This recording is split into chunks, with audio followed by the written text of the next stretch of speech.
Hello everyone and welcome to the Finance and Business 2030 event of 2021, part of the Resilience series and hosted today by the Institute of Chartered Accountants in England and Wales. I'm Mabel and I'll be one of your hosts today alongside the lovely Jolly, who is my co-chair of the FinBiz 2030 UK Task and a fellow One Young World Ambassador.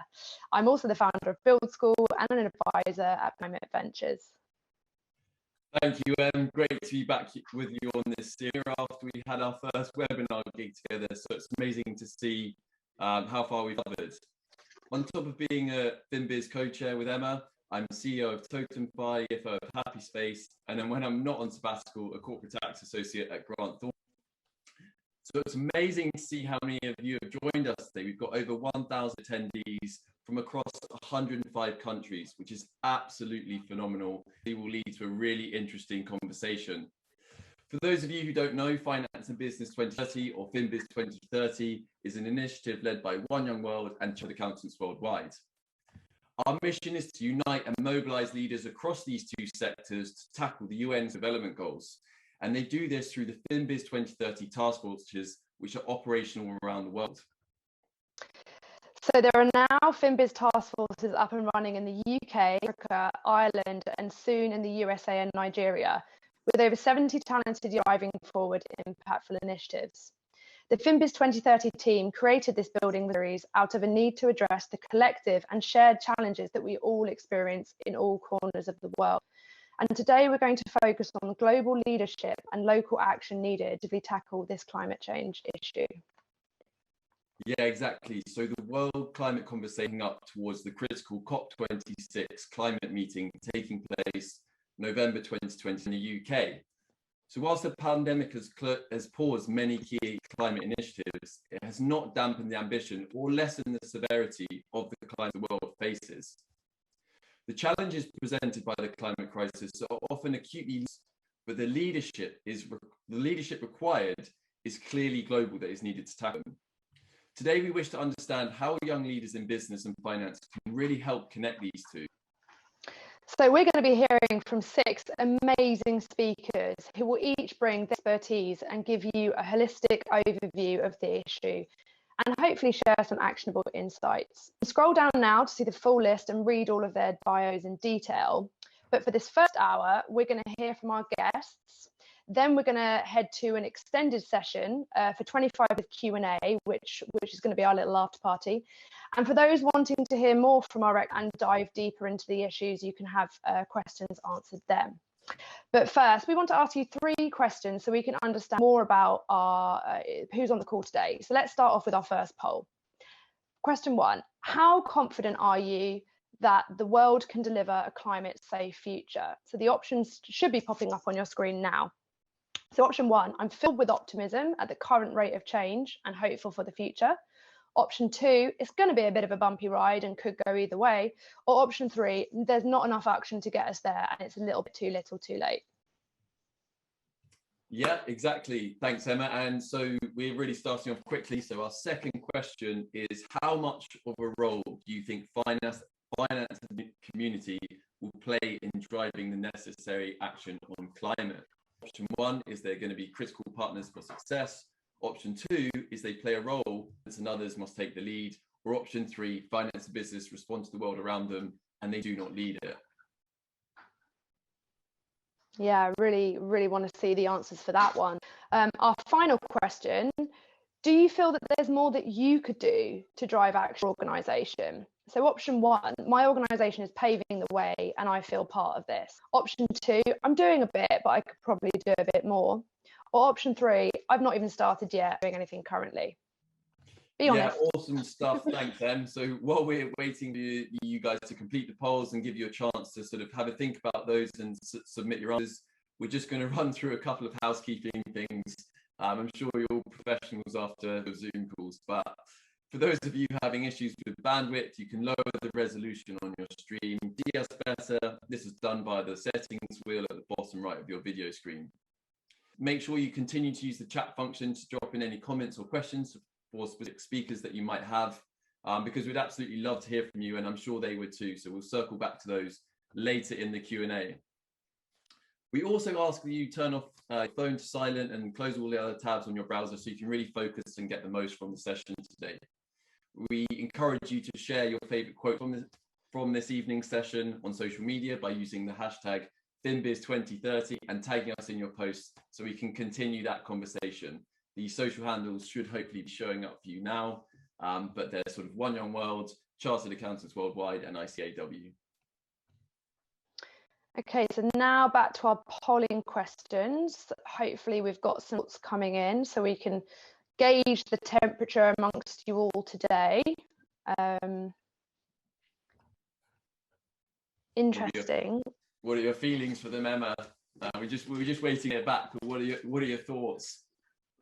I mean, me personally, I do feel confident and optimistic that we can tackle this. I feel like everyone is very much aware, and on an individual and on an organisational and national level, I think that the change is starting to be taken seriously. So I'm seeing now that actually everyone, it's a very high, 64% think it's going to be a bumpy ride and it could go either way.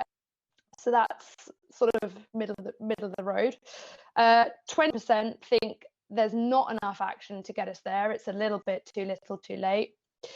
And only 15% of you are filled with confidence that we can get there. So I think John and I have got a bit of a task on our hands to try and up that percentage by the end of our. Yeah, well, we'll do our absolute best. That's what I can assure you. And certainly some of our speakers will hopefully turn that figure on its head. So next one coming in, how much of a role do you think finance and business community has to play? Wow, overwhelming. 64% of you think that the finance and business sector is a critical partner for success, and I would happen to agree with that. 32% of you think finance and business does play a role, but governments must take the lead.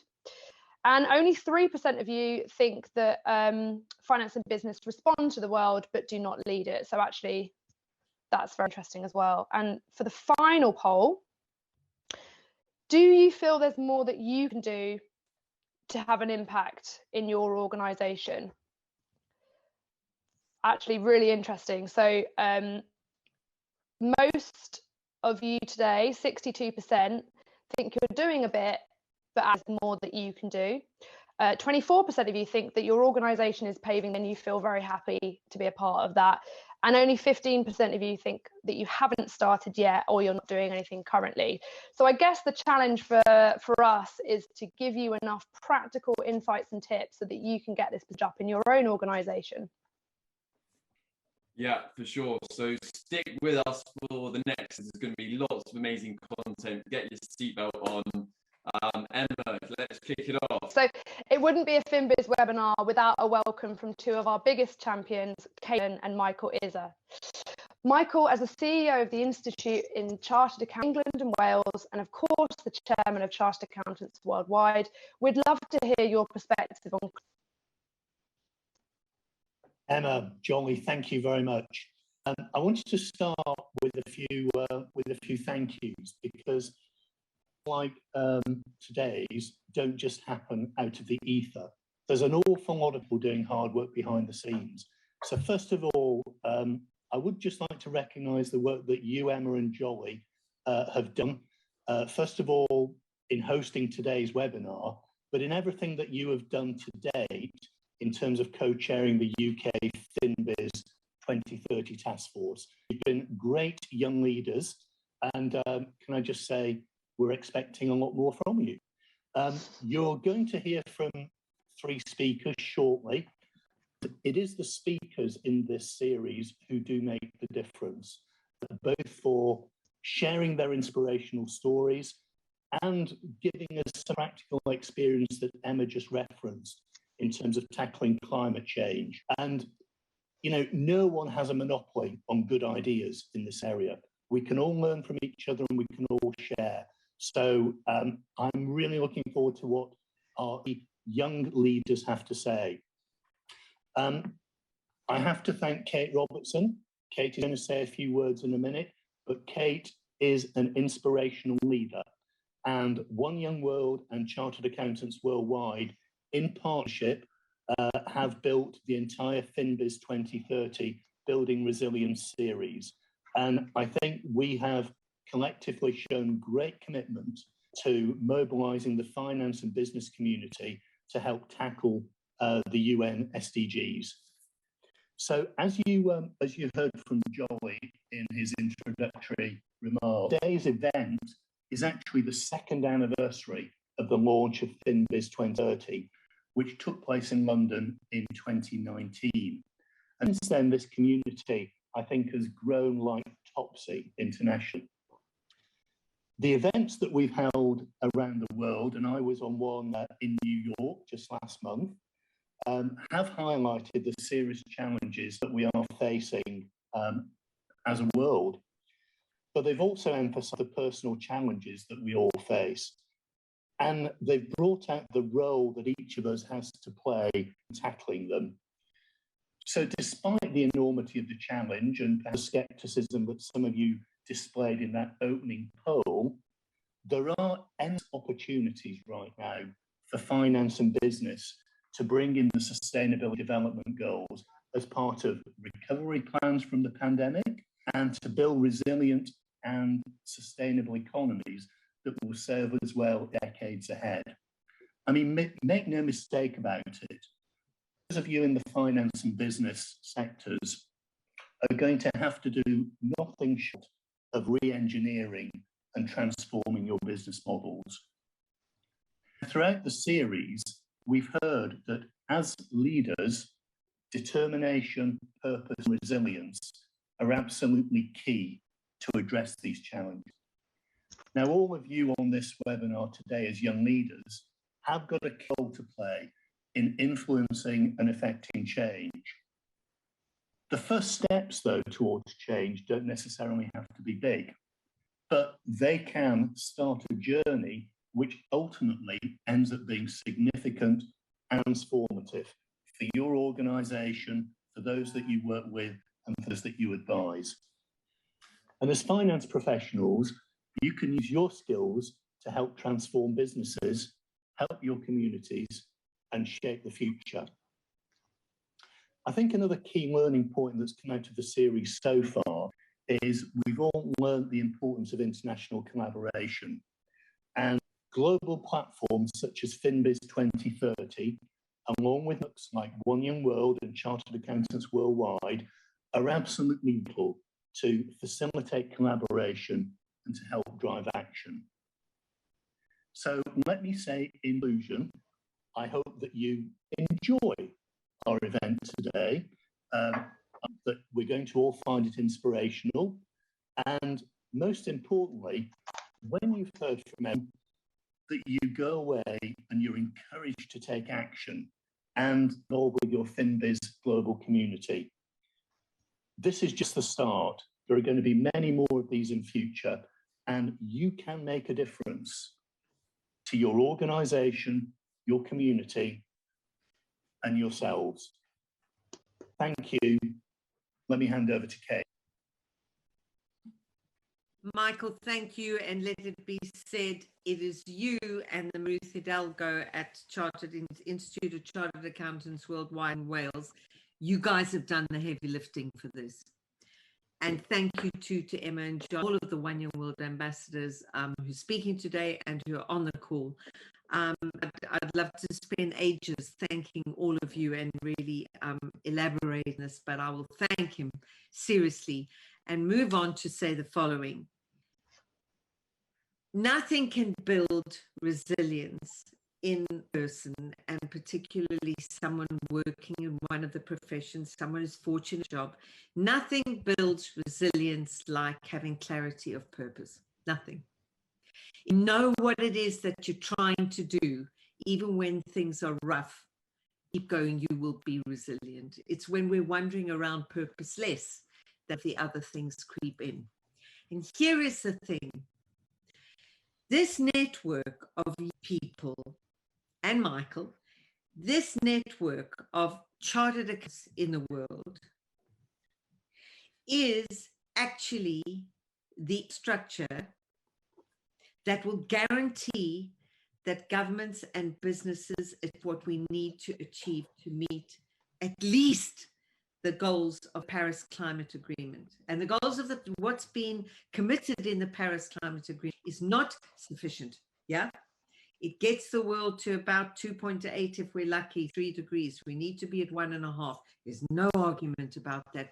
But let me tell you why this thing is stuck. I've been working on Goal 13, climate change, from my early days, 2008-9, with my good friend, the late Mr. Anand. An argument of business and everybody, driven by bad actors, but everybody's argument was, yeah, well, when we talk to the shareholders and the investors, they're not so interested in this. It'll affect our share price. Can't do this, can't do that. That is where we were 2008-9, and this was the constant argument. Now, your survey today says that those days are gone. But what I would urge this network to do is to realize, and this is a strange thing to say to chartered accountants, I know, you are the infrastructure, the change that has to be made. And I know you don't see yourselves as such. I've seen absolute clarity over the last 12 years. It's absolutely clear to me that if your community is not the infrastructure and is not driving this, and I mean at scale, I don't mean the small initiatives that we take as individuals, the smaller things. I'm talking here to not so much to the One Young World ambassadors who's speaking today, to the chartered accountants worldwide, the young chartered accountants. It's true to say, and I know it's becoming a cliche, but you must hold to this. Paul Polman says, we only treasure what we can measure. And your profession has come to the fight to less climate change and to mitigate its impact. Since your profession has come there, guess what? All of a sudden, everybody started their impact. We're measuring emissions, we're measuring reduction, we're measuring carbon capture and everything else. And this is where you guys come in. So it's not a question of saying to you, leave your day job as an accountant at the office and go off and help litter sorting or whatever extra volunteering work you do. It's a question of saying, I, chartered accountant, me, in this job, without me, it doesn't happen. Everything Christiana Figueres talks about, that big oil and gas will have stranded assets. It's affecting their share prices at the moment. God bless them. But there you go. Now it's a payola. Now things start to change. But everything has to change, and every single thing, every client you have, every account you work on, every account you consult for or audit, every single one of them. Goal 13 of the SDGs, Goal 13 is it.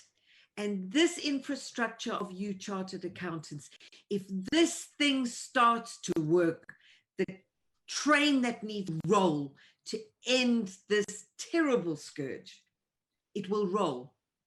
But without you guys counting, it's not going to happen. And the years are short now. The years are short. I would join Emma in being optimistic, in holding on to confidence. The road is going to be incredibly bumpy. There is no question about it. But as we've just lived through what we've just lived through the last year, and some of us are fortunate to be where we're protected, and our hearts have to go out to our brothers and sisters in our family in India. As we, please God, start to deal with this pandemic, we have to understand this is the dress rehearsal for the effects of climate change. So I urge you, this powerful network of accountants, you matter, and everything you do every day has to matter. You do the counting. You are the ones who make everything count towards this thing. So I urge this network. It is one of the most powerful networks in the world. And from every vantage point, all I can say to you is the world needs you, and it needs you as it never has before. So back to you, Jolly-Anna. Oh, thank you so much, Kate and Michael. We're really looking forward to hearing more from you later on. But the thing I'd away from both of you is we can all do our bit. We can all take action, clarity of purpose, and that little gem, treasure what you could measure. I'm take that one away with me. So thank you. Yeah, and absolutely sure, Roz, if you could bottle what Michael and Kate have got on that inspiration, not only would you be a millionaire, if you could sell it, we'd also live in utopia. So absolutely phenomenal from both of them. So thank you so much for your generous support, as always, for our work, and Michael in particular for your climate action. We're obviously very proud here at the ICAEW that we're now carbon neutral. That's an absolutely fantastic achievement. So now it's time to hear from the stars of the show. We have three exceptional climate leaders who will tell us how they are using their finance and business action to deliver that climate action we've been speaking about. Their speeches will be followed by a panel discussion and a subsequent Q&A. So make sure you drop in the questions in your chat, as we mentioned earlier, so we can circle back to those. So without further ado, we are first to a fellow One Young World ambassador based in the Seychelles, Angelique Popon. She is the Chief Executive of the Seychelles Conservation and Climate Adaptation Trust, supports community-led projects and marine conservation and climate change. She is a legal specialist, a trained climate change negotiator, and a real authority on all things ocean related. So, Angelique, the floor is yours. Thank you very much, Jolly. Greetings, everyone. Greetings from the Seychelles. And it's good to hear from you in terms of your views of how things are going. We do need to aim for that 1.5, but I do hope my intervention will give you a little bit more confidence that things are going in the right direction, but also that you can definitely be part of that transformation of the world. So I'm from a small island developing state in the middle of the Indian Ocean. 115 islands scattered across 1.35 million kilometers square of ocean. So in reality, we are 99% ocean and 1% land. We're only 90,000 people on this precious, and we're hard hit by the effects of climate change. And these vary. Imagine we're threatened by sea level rise, extremely common with more and more frequent storm surges. The roads, the houses, the tourism establishment, all our infrastructure are actually located next to the shore. And it's quite the sight, or it's becoming even a more frequent sight to wake up every day and finding sand is now covering the roads, because the storm surges, the ocean is bringing so much onto the land. And we anticipate there will be more erosion, salination, cultural land threatening food security. And the area that I'm working closely with is the ocean. And the ocean is heavily threatened by the effects of climate change. We have ocean warming, ocean acidification, all dissolving the coral reefs that we so much need. And the coral reefs not only protect our shorelines from that very erosion that we've been talking about, but also provides a habitat for a lot of the ecosystems that provides us with a source of food, livelihoods. People are going out fishing. But in addition to that, as an economic pillar, so many people come to the Seychelles to visit our coral reefs and the biodiversity that lives there. But in addition to the economy, and I like speaking to a finance crowd here, in relation to the economy, we have, because of the temperature of the waters are actually moving, we're seeing that fish that we typically depend on for as a driver of our economy is actually migrating to cooler latitudes. So what that means is the vessels will follow the fish, of course. And the port services that we offer in the Seychelles will no longer be used, significantly hitting our core economy. And this has happened in the past when we've had El Nino effects, and we're seeing, because of climate change, El Nino effects are becoming more frequent. So these are all impacts that small islands like the Seychelles have to deal with. But I want to share a little bit about my story before I get to where I am now, which is working for a funds manager. So the Seychelles Conservation and Climate Adaptation Trust manages money. So we manage funds. I'm a lawyer by profession. And like exactly what Kate said, you know, what do you do as a hobby on the side? You don't need to become sort of climate change expert. It's where it starts. So I was a corporate lawyer, very much dealing with commercial cases, corporate clients. But on the side, I was running a youth-led full development NGO. And these were my weekends, cleaning this, campaigning for bans of plastic bags. Those were my day-to-day, well, my weekends. But during the day, I was doing something completely different. And then I decided to specialize, essentially to marry my profession and my passion, and specialize in environmental law. And that's where I moved into the finance world as well. So at the Seychelles Conservation and Climate Adaptation Trust, we call it SECAT, we manage proceeds of blended finance. Blended finance, and some of you may know, is when you get public and private funding coming together, because this is important to have that partnership if we're really going to address the issue. Governments will not be able to do this alone.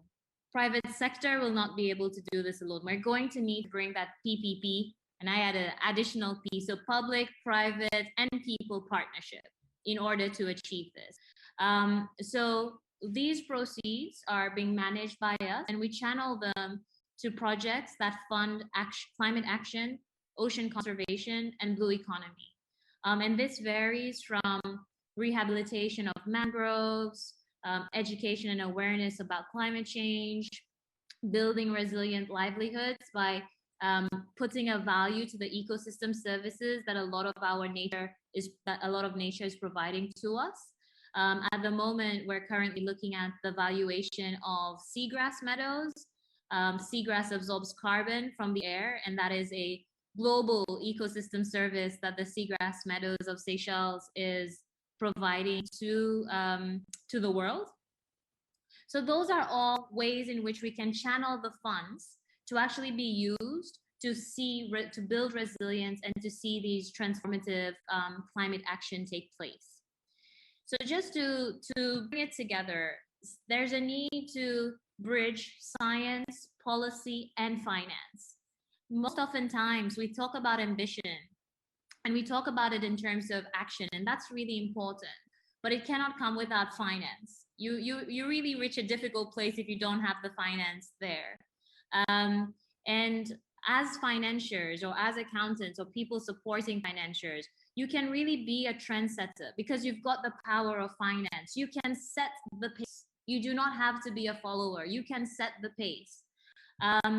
But of course, remember, there's a lot to learn from the community. You've got to work with people. You've got to work with those who have the expertise and understanding. So you really bridge the gap. This is not about doing it all alone, right? We need to come together and bridge those gaps. And I just want to end here. I know I'm a bit over time, but just to say that I'm a lawyer who does management of funds for ocean conservation, and I sure know I don't know what I would do without my accountant. So just to let you know, you're all very valuable, and it's making sure that we are using our skills towards the much needed transformations that we need to see for our world. Thank you. Amazing. Thank you so much, Angelique, for your sort of world-class connecting us with climate change on a local level, because I think sometimes it's easy for us, or me personally in the UK, to feel removed from some of its effects. So kind of understanding that accountability, that sombering fee is very important, to feel that and accept it, but don't just accept it, take that second step to actually making something action to do something different. So you've already set us off on a strong thing for the webinar. Back over to you, Em, for the second speaker.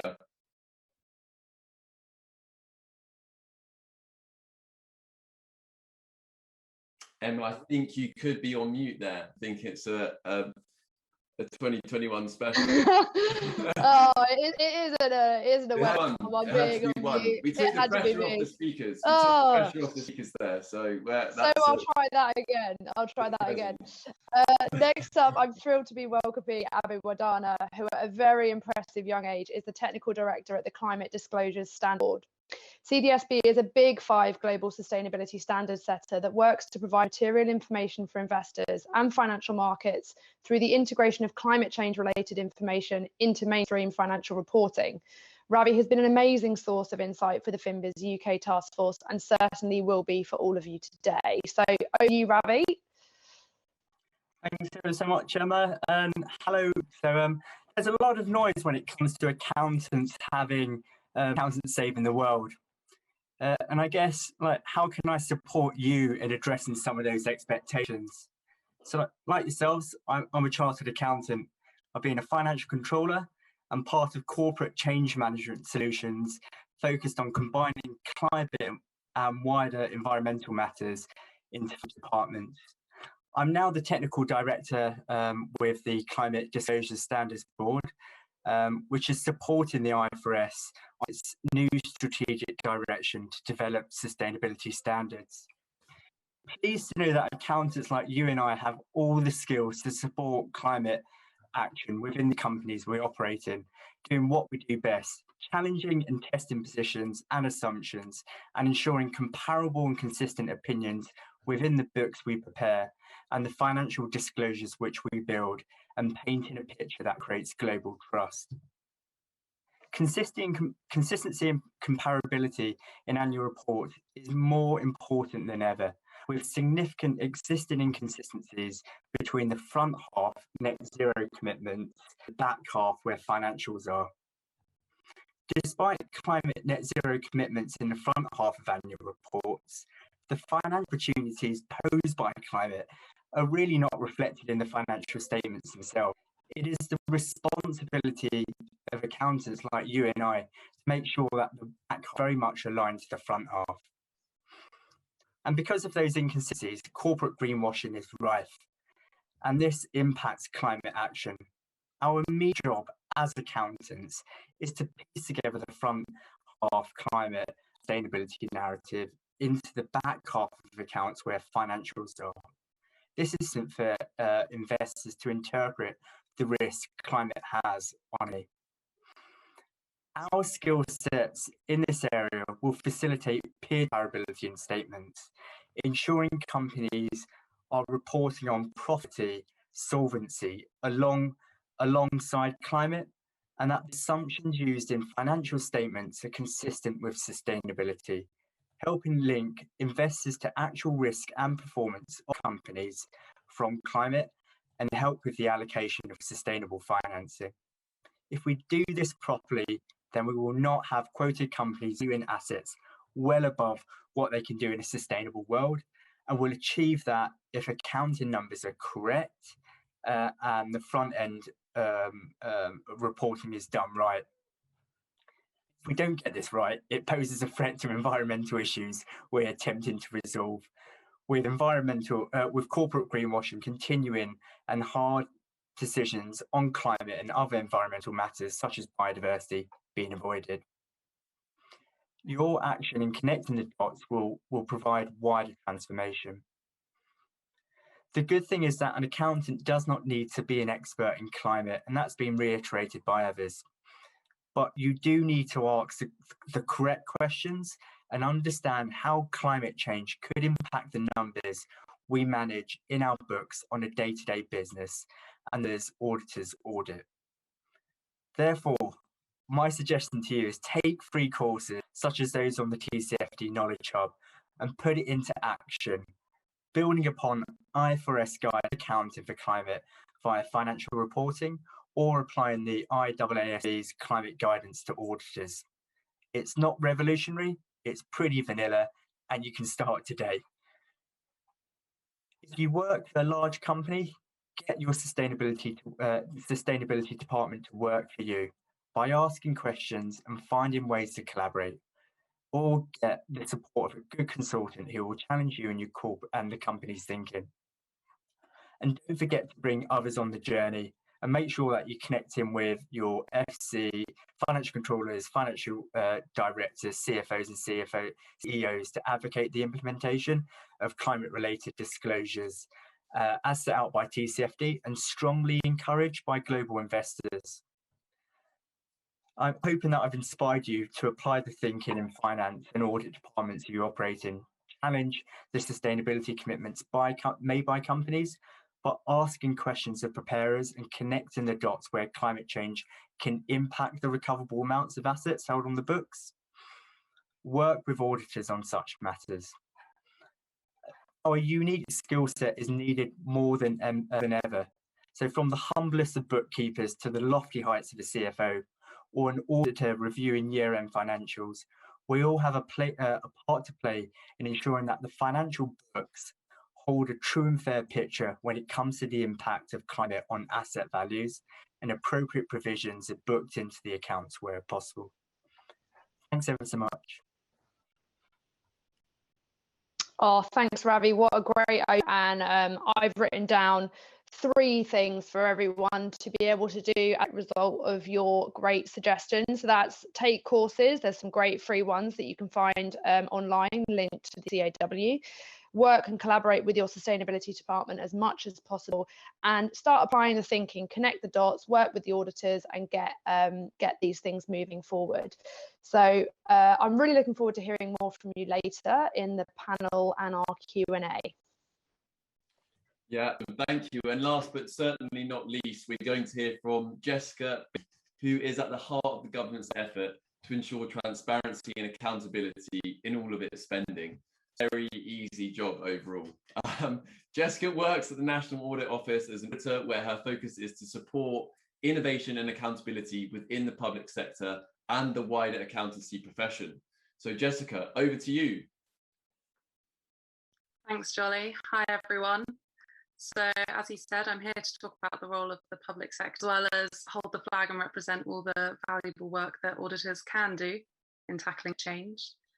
For those that aren't familiar, the UK National Audit Office is a supreme audit institution that makes a valuable public sphere, and it's something that our keynote speaker, Anne-Marie Trevelyan, will know very well, having sat on the Public Accounts Committee and held the government to account many times.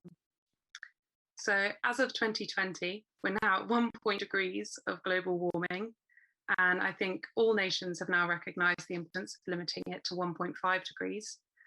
And the UN has now published a report finding that global greenhouse gas emissions in 2030 will only be 0.5% below 2000 levels if we continue at our current pace, way off what's needed to hold global warming below 1.5 degrees. So I'm agreeing with everyone, it looks like it's going to be a bumpy ride. But government's reorganisation of its approach to tackle change has reflected the high political priority needed to achieve net zero and the cross-governmental nature of this challenge. We need to recognise that CO2 emissions are something that we have control and decision over, both as organisations and as individuals, and therefore it is possible at the moment to meet the 1.5 degree cap. But the longer that emissions are increasing, the bigger the cut will be required to meet that limit. And despite the scale and how scary this challenge might be, it is something that we can overcome. And in tandem with this, UK emissions have been decreasing steadily over recent years, and this is especially within the power sector. But achieving net zero by 2050 is going to require comprehensive changes across both local and global society at a pace which has little room for delay. But the pandemic has shown how societal changes can happen rapidly when humanity recognises a real and present danger. And the NAO is improving accountability and transparency through work such as our recent report on government's ability to achieve net zero. Published in December 2020, it contains more than 20 recommendations for the UK government to help drive our nation's ability to deliver on its environmentals. This analysis is valuable for everyone to learn from, both in the public and the private. Within our report, we found that the Department for Business, Energy and Industrial Strategy, alongside other departments involved, was yet to put in place all the essential components for effective cross-government working, such as integrated planning, progress monitoring, and the processes to dependencies to ensure that all of government steps up to this challenge. Matters that are likely to be familiar with large organisations and SMEs alike. The scale of the UK government's environmental ambitions, particularly on net zero, means in order to reach the success, government needs to consider every tool it has at its disposal. And Her Majesty's Treasury's review of how the transition to net zero will be funded is an important first step in this process. But beyond these internal structures, we found that the government also needs to spearhead a concerted national effort to achieve the ambitious outcome of net zero greenhouse gas emissions by 2050. To drive this necessary momentum, we all need to engage actively and constructively with all those who play a part, the public sector, industry, and individuals. COP26 and the build-up of momentum around this is going to be one of the many opportunities. The NAO has a wide variety of environmental and sustainability outputs, both published and ongoing, which are publicly available for everyone to take advantage of, be it lessons learned or understanding of risks. Finally, I want to talk about my own personal development perspective. I want to mention the importance of being proactive, asking questions around climate and audit risk, meeting and develop relationships across your organisations with different people and departments. This challenge will require diverse thinking and views, and the UN Sustainability Agenda recognises the intersectionality of issues. By focusing on just one of these issues, be it racism, sexism, or inequality, you're putting us on a path to a more sustainable future. We often talk of the risks and fears around climate change. However, we need to recognise and embrace the opportunities we face. By harnessing our own sense of ambition and commitment, we will have the opportunity to conquer this unprecedented challenge and create a more resilient future for us all. And back to you, Jolly. Thank you much, Jessica. Yeah, I think the two main things that I'm really pulling out of what you're discussing there is when addressing the severity of the situation, I think it's also really important to inspire people and give them that optimism, that hope that we can get there, but never play down that first bit of how severe the situation that is we are facing. But don't put them, especially young leaders, do not put them off that challenge. Do let them know that there is a chance that we can do that, and we'll do that if we all pull together very quickly. And the second one is seeing those things, the recommendations that are posed to government. Don't wait for them to be through. Be proactive. Say to your business leaders, look, these are the recommendations. Let's get them in now. Let's start moving ahead of time rather than being reactive to these things. So I think that's some really important points that you brought up there, and definitely something that people can take down a note and take back to their businesses or into their personal lives. So amazing stuff. Thanks, Jessica. I'm also the audience is eager to hear more. So let's move straight on to our panel discussion, which Emma is going to be taking the lead on. That sneaky mute button. Just to echo Jessica's words, I think diverse thinking and views is what is needed here. So speaking of which, we've sprinted through the keynotes and now we're going to head into our panel session. We've had loads of questions submitted, so we're going to try and get a few of them done now, and there will be more in our after party later on. So to kick off, Ravi, I'm going to come to you first. In 2 minutes, do you think the ambitions on climate action are going to be at odds with jobs of people working in mainstream finance and business? Hey, thanks. Good question. I don't think they will be, Emma. I can most certainly see accountants and auditors' roles including climate, and more specifically climate-related financial disclosures by 2030 or even sooner. Why do I say that? Well, there's already guidance out by the International Accounting Standards Board, and also the ICAEW have provided guidance around climate in financial reporting and audit guidance. So from my perspective, not at all. I think it's definitely going to be on an accountants or auditors to-do list thoroughly. And also we have to take into consideration the IFRS Sustainability Standards Board, you know, if that genuinely kicks off and meets market expectations, and it expands beyond climate to address other thematic issues such as biodiversity, water, or wider social issues, and how those wider sustainability risks like ultimately transcend the corporate boundary and impact the financial numbers which accountants, you know, manage on a day-to-day basis and auditors audit. It's going to be part of their job very soon. So that's just the general like traction of what's happening within the financial reporting space and audit space. So it's really exciting, and there's lots of developments happening from a regulatory perspective as well. Lots of movement across the pond over in the US. I'm based over in the UK, sorry. So across the pond over in the US, and then also over in New Zealand as well. TCFD is becoming mandatory. So it's really exciting times. Yeah, really interesting actually.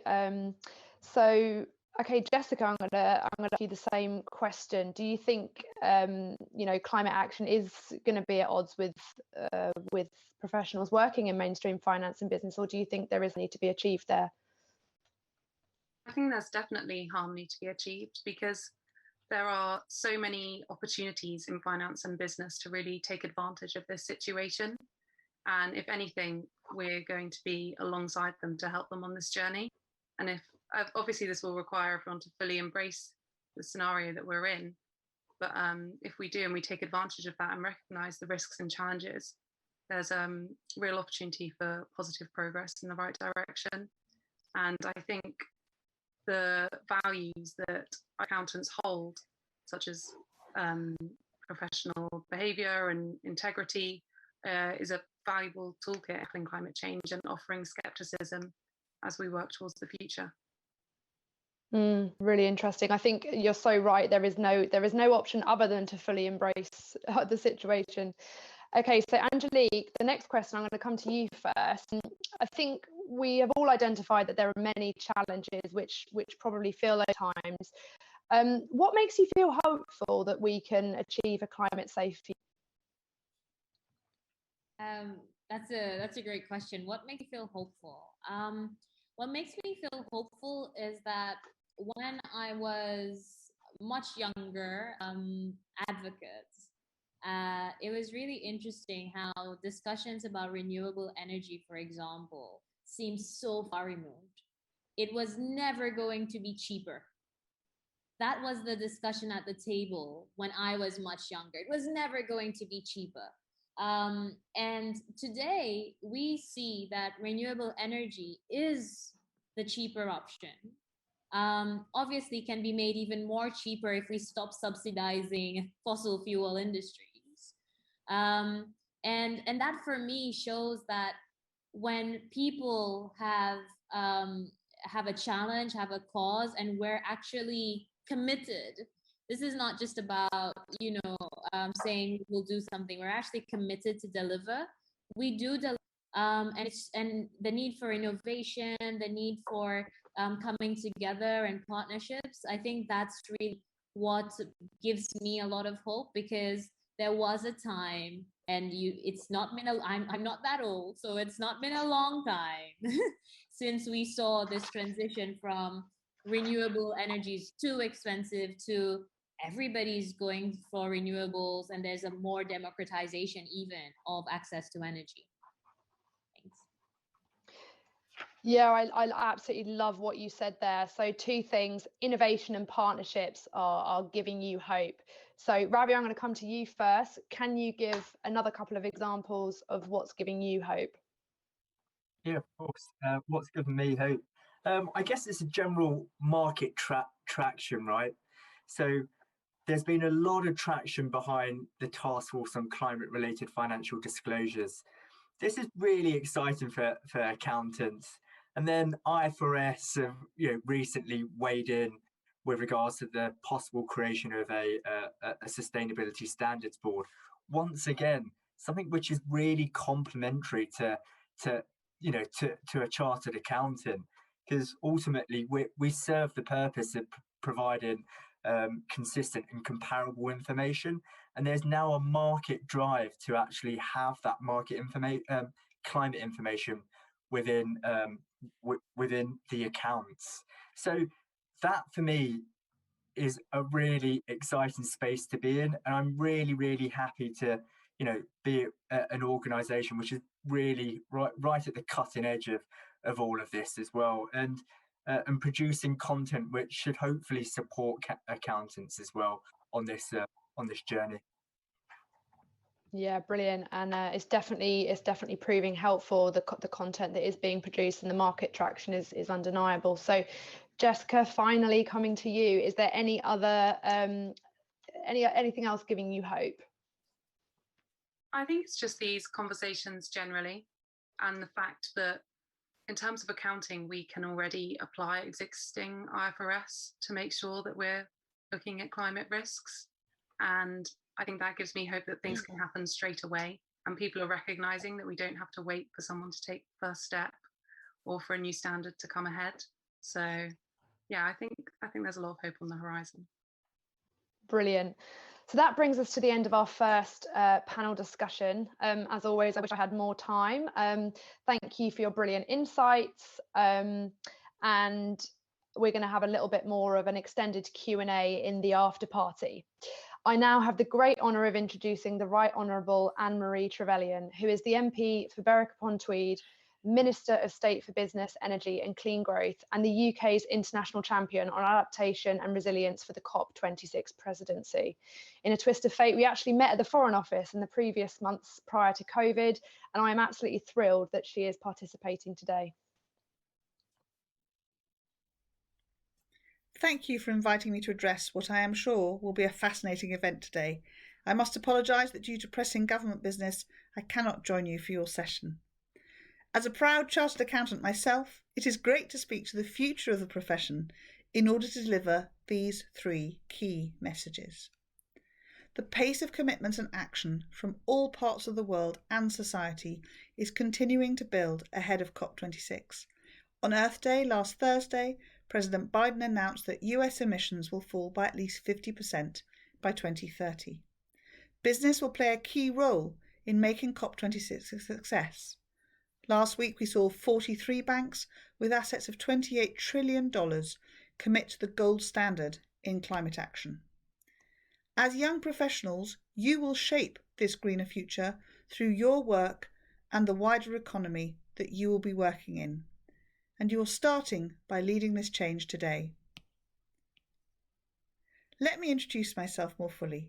I am the Minister for Energy at the UK Department of Business, Energy and Industrial Strategy. And last November, the Prime Minister also appointed me as the UK's international champion on adaptation and resilience for the COP26 presidency. My dual roles allow me a holistic view of different areas of climate action. As adaptation and resilience champion, my work supports the most climate vulnerable communities across the world. I engage with donor countries and the private sector to help these communities to adapt and to become more resilient to the growing impacts of climate change, such as extreme weather events. Progress on adaptation is a priority for the UK as the host of COP26 this November.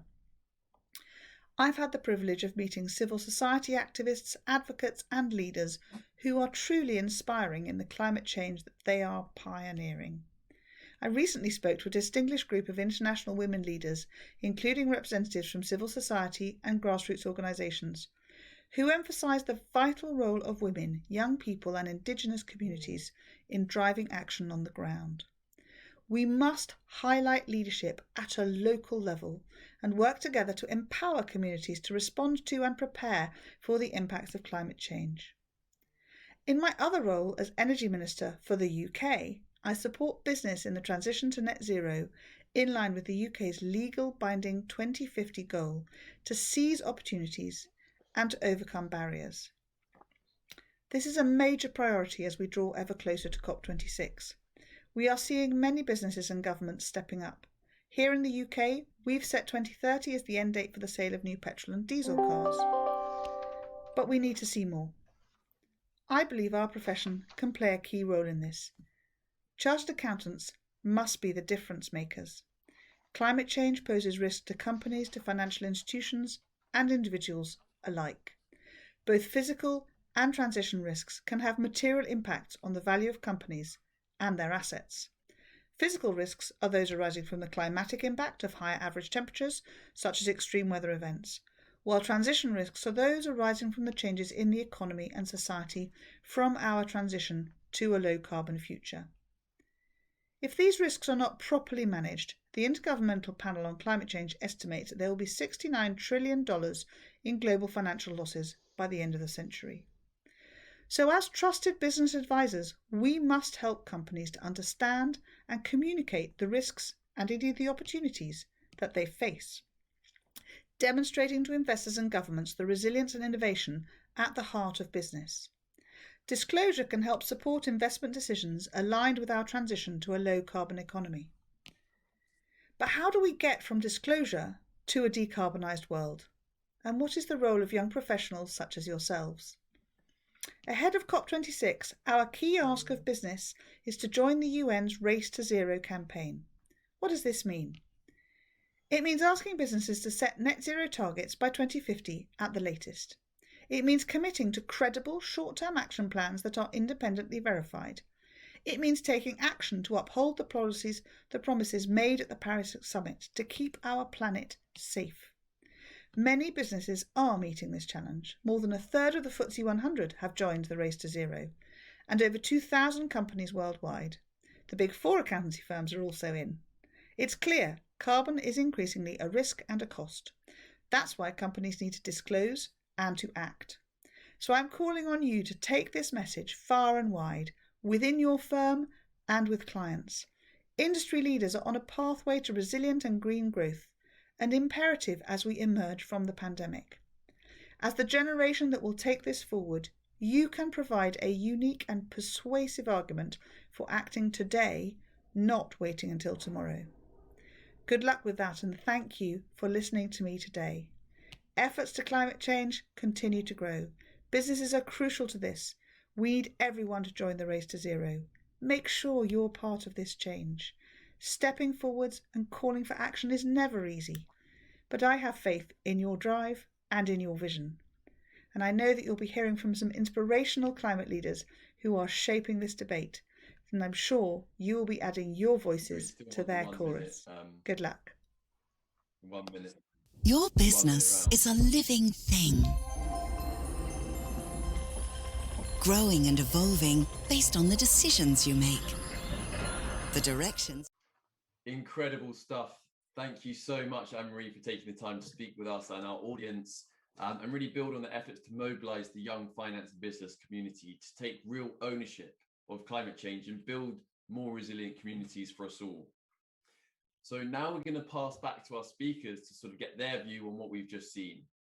So, big hustle rounds. In 1 minute or less, what did you take away from Anne-Marie's speech? Let's make this a frank, action-orientated lightning round. Ravi, let's start with you.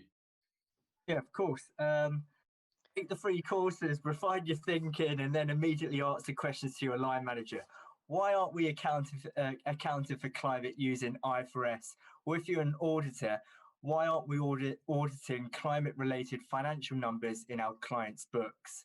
And then strap in for the best ride of your life. And yeah, that would be my advice. And don't stop, keep on pushing. Thank you. Love that. Yeah, great stuff. And in under the 1 minute time limit as well. I like it a lot, Ravi. Angelique, over to you. I mean, my takeaway is young professionals all have a role to play. So make sure you see yourself, you position yourself, you play that role in really transforming the world and where it needs to get to, which is below 1.5 degrees. Otherwise, I'm in trouble, but then it's coming to the rest of you. Yeah, exactly. Thank you so much, Angelique. Jessica, you're up next. I would just say, don't forget the power that you have as an individual and the personal decisions that you make. Take ownership over those decisions, put yourself forward and fight for what you believe in so that we can adapt to this ever-changing world. Yeah, exactly. I think it's definitely doing something what you believe in and making sure you align with those around you to really get that collective belief going to make a difference. Kate, we're going to come to you for a comment. Following on from the Minister, carbon pricing. Every job you do, every company you're in, every company you audit, ask how they are pricing carbon. Most companies are pricing it at 20 to 25% of what the real cost is. You're the accountant, you say if you're pricing it at 10, you should be pricing it in at 40. If the whole accounting profession worldwide starts saying, where is your carbon pricing? How are you accounting for it? And bringing it up to where it should be, the cost of the real damage. That's something you guys can do. Yeah, great insight there, Kate. And now, Michael, to top us off, over to you. Well, as young chartered accountants and finance professionals, you are all pretty numerically literate. I put it to you that when the Minister talks about 2050, you do the maths, it's not good enough. It's too far out. Yeah. We need to be bringing that in as a goal and a target. You need to be making a hell of a lot of noise and saying, you've got to try harder. You heard from Jessica earlier, when governments around the world are faced with catastrophe, they can act. And I think that's what we've got to do, make a lot of noise. I mean, are we going to leave this to school children to do the maths and tell us what we need to do? We need to bring that data in, and we need to bring it in by decades, not years. For sure, for sure. Thank you so much for that, Michael. And now I believe you're going to introduce the video for us. Okay, well, thank you, everybody. This video is about difference makers. And I think you've probably already just heard from a chartered accountant, Anne-Marie Trevelyan, that she is making a difference and she is trying to make things happen. What some of you on this webinar perhaps don't know is that the UK government and their initiative driving COP26 forward is led by 3 individuals, of which Anne-Marie Trevelyan is just one. The others are Alok Sharma and Andrew Griffiths. Now, by coincidence, they all happen to be chartered accountants.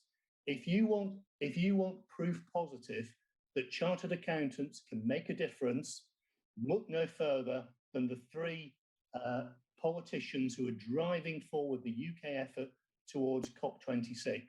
If they can do it, you can do it. I hope you enjoy the video. Your business is a living thing, growing and evolving based on the decisions you make, the directions you take. Chartered accountants have the breadth of skills, commitment to ethics, and global expertise to help your business thrive. We are uniquely experienced to make a difference to your world. Choose a difference maker. Choose a chartered accountant. Excellent. Thank you all. And that brings us nicely to the end of our first hour together. We'll obviously hear from our speakers in the Q&A momentarily. Emma, over to you. So I've really loved this first hour. I've definitely been taking some notes. My main things that I've taken away are, I mean, we all know finance is crucial to action. It's undeniable that the power of finance can really set the pace. So it's down to us, really. And we don't need to be a follower. We can bridge that gap and we can lead by example. So I don't know about you, Jolly, but have you taken anything else away on top of that? Yeah, I think we're on the same page for a few of those, Emma. Probably that co-chair synergy coming through. But I think just the one thing on top of that is adding around that mentality and that belief to really make a difference. I think understanding that you can every day make a change, both personally, but also professionally. I think that's what's going to be key, of not separating your professional life from your personal beliefs and hobbies and passions to change something or the world. So yeah, that's my takeaway. Oh, well, we've got plenty more to get through in the next 25 minutes in our Q&A. We hope you can stick around, but if you can't, we're going to follow up after the event with a wrap up of the key takeaways. Today has been a really exceptional opportunity to hear a range of perspectives from leaders in their field, and we're so grateful to each and every one of you for joining us. If you are interested in learning more about FinBiz 2030, head over to our website at finbiz2030.com and find out how you can get involved with our work. We're always looking for enthusiastic talent to come on board. So Jolly, I'm going to leave it with you to lead the Q&A. For those of you sticking around, we'll see you on the other side of this 20-second break. Or for those of you who are leaving us now, thank you so much for joining us.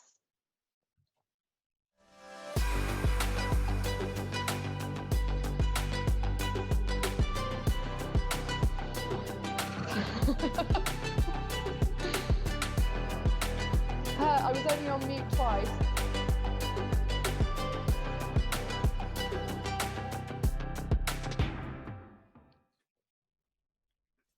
Thank you. Good luck, everybody.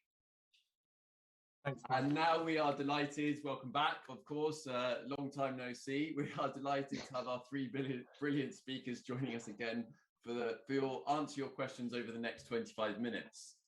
We've got plenty of questions to get through, so we're going to try and canter through them nicely. So welcome back, Jess, Ravi and Angelique. So let's just get straight into it. First question, this one's coming to you, Ravi. So in your opinion, what are the best actions that we, as responsible accountants, should take to have a positive impact on the climate change? Yeah, of course. Great question. I guess we have all the necessary skills, and just reiterating what was already mentioned earlier, we have to continue pushing. It's evident that climate and financial reporting are very much intertwined. Climate is a financial risk. It needs to be included within the financial reports. Accountants hold the keys to the financial reports. There's no reason to not get started on that. So, and we have the skill set to really question the commitments and the sustainability narrative which are coming out of corporates as well, and challenge those positions and assumptions, and really ascertain what sort of impact does that have on the financials. Because if we don't, when can we start this process? We have to start now. There's enough narrative out there to really support an individual's position to really accelerate this internally, and it's really collaborating internally to make sure that you can get this this address within the books which a company which a chartered accountant is responsible for. Yeah, I completely agree with that. I think it's really time to make sure that it's not too easy just to sit back and just let stuff run past you. It's very important to make a stand, get proactive, get doing something, however small, really start to make that difference. So moving on to question 2 now. So Jessica, this one's coming your way. So question 2 is, what is the future role of the accountant in tackling climate change, and how does that look by the year 2030 or sooner? Actually, a friend of mine asked me the other day when I said I was doing this talk, she said, but what's accounting got to do with climate change? And I was like, how long do you have?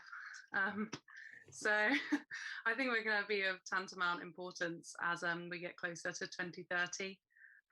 Auditors will be holding organisations to account, but all of us have the inherent value of scepticism and questioning. And as accountants, we're the best placed group in that regard to see through greenwashing and make sure organisations are doing what they actually say they'll do to meet the 2030 goals. As individuals, we're all motivated to make sure that it happens, because none of us really want to live in worst case scenario world. But also, I think accountants have that numeric ability to measure and analyse the progression against these goals and the externalities that all organisations are generating. Yeah, I think it's a really good point to bring up on the externalities there, where there's so many additional actions and reactions in all of these climate change, and understanding, like with One Young World and CAEW's, understanding the global impacts. is really important. So not just focusing only on that local level, but also other externalities that occur because of that. And I think accountants are definitely well placed to support in that. Thank you so much. Okay, so question 3. How can local solutions or actions best meet the international standards for support, since climate change action is best implemented at the local community level for a higher impact? Angelique, this one's coming your way. Yeah, thanks for that question. It's an interesting one. And I think the source of the problem is because we're sitting in different rooms and we're speaking different languages. And here, don't mean English versus French, but more so thinking of ourselves in our comfort zone and the silos that we typically work in. And I think the issue is we all have very different key performance indicators. So for example, at the international level or in the finance world, key performance indicators very much relate to what is seen as a sort of impact in numbers, and typically numbers based on dollar value.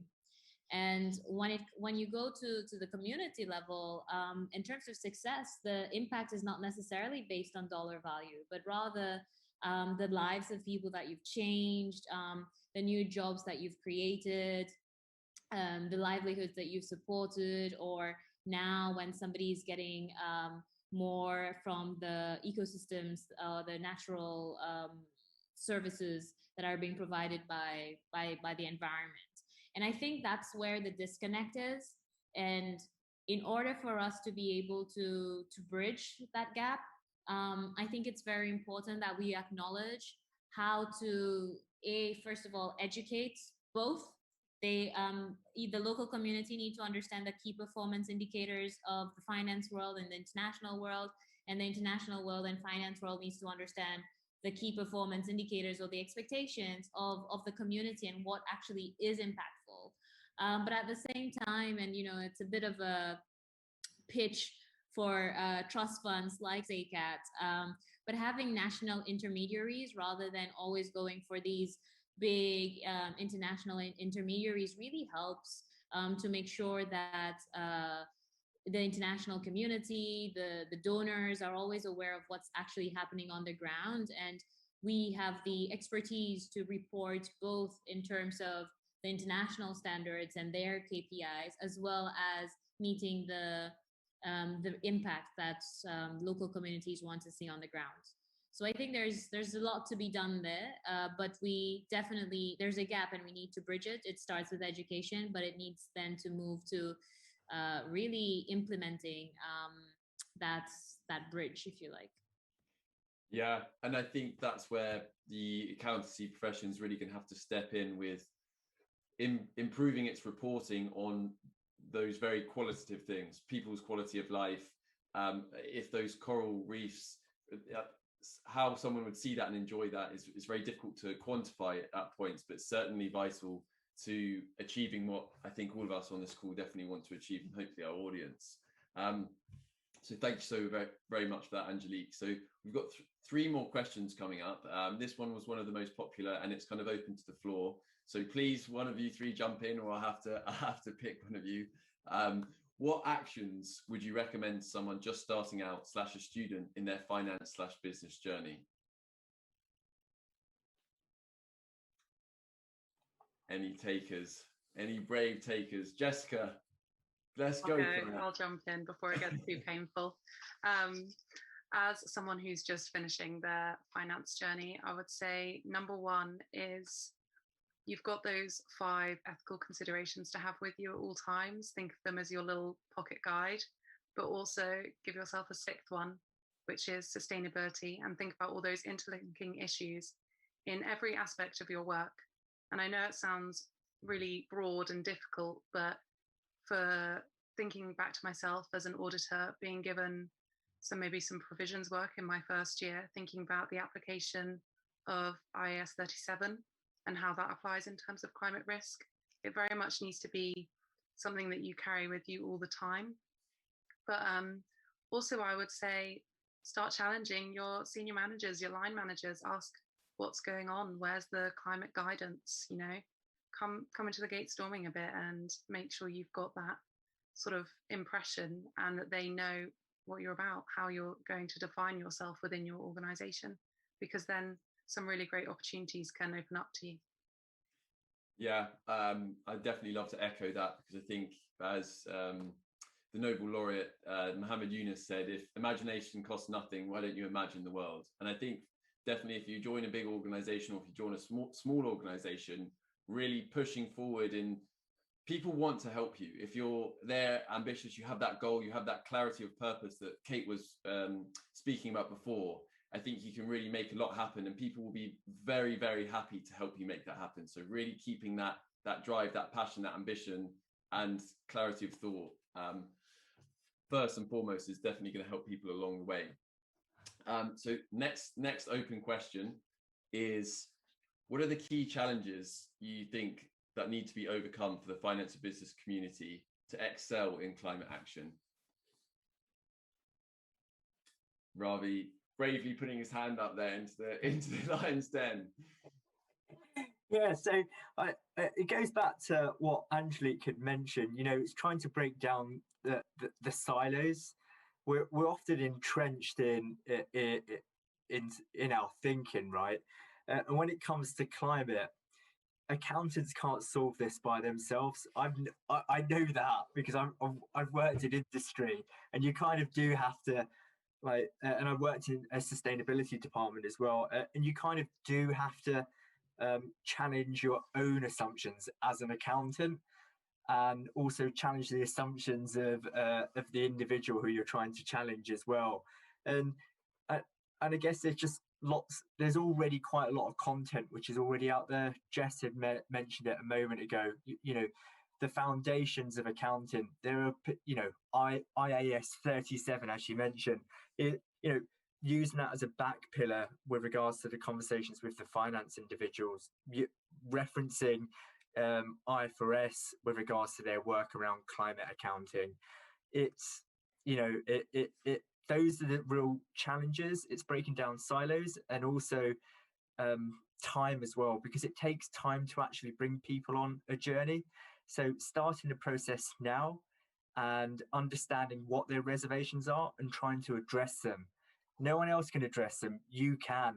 So with your, you know, with our expertise. So I really would say, yeah, definitely break down those silos, give yourself enough time, and definitely bring people on the journey. Yeah, and I think Angelique was vying to get in there. So go over to Angelique. No, just to support what Ravi's saying as well. And getting people on a journey does not necessarily have to, it doesn't have to start off with big action, right? It can start off with the small things, just like convincing your whole office that it's better to have that we don't use plastic bottles anymore. You know, it's these small tiny steps that trigger something in people's mind, like, oh, why am I doing this? Oh, right, there's this issue at hand that I need to be thinking about. And then from then on, you know, it moves. Okay, you manage to get everybody off plastic bottles. And then what can you push next? You'll realize that not only do you start a trend, but you also start a clan, if you like. You have other people following you, and you're practically mobilizing all the people you will need to take the big action, to challenge your managers, to challenge others, your clients, and say, you know, what about this? So I say, you know, definitely take those steps, but it doesn't have to be daunting. You can start off small, and then really take people on a perhaps slow but effective journey, so that they really embed the values that you're trying to teach. Yeah, spot on the money, I think that. And I think from my perspective, it's when bridging from any problem to a solution, you know, communication is going to be extremely key. Taking complex information and making it into simple communication is the way you bridge any problem to solution. So it's our job as accountants to make those reporting measurements, make that communication very clear, so that it is clear to the whole of the rest of the business and wider society what the impacts are and what we need to do to get there, because I think sometimes that can be confusing. The final question is that we've been seeing in the Q&A panel is, what are some of the tangible actions that you would recommend for us as chartered accountants? We're hearing a lot of, oh, we're so important and, you know, we've got to do stuff to make an action. But what is someone in finance and business or a chartered accountant that can do tomorrow morning or right away tonight to actually act on climate? So I'd love to hear one or two quick action points or thoughts from each of you. Just quick fire round. Ravi, straight in. I love it. Yeah, so reference the International Financial Reporting Standards work on this. They've produced content on climate-related financial risks and how it's conducive to financial reporting. Push that in front of your CFO. Say, and then just go, look, what are we doing about this? There's guidance out there. Let's act upon it if it isn't already being addressed. That will be my first starting point. Love it. Never reinvent the wheel. Everyone, that's the key. I've definitely learned that a few times. Angelique. So you've got the perspective of the accountant, and Jess is going to come in on as the auditor. So I'm going to take a different perspective to this.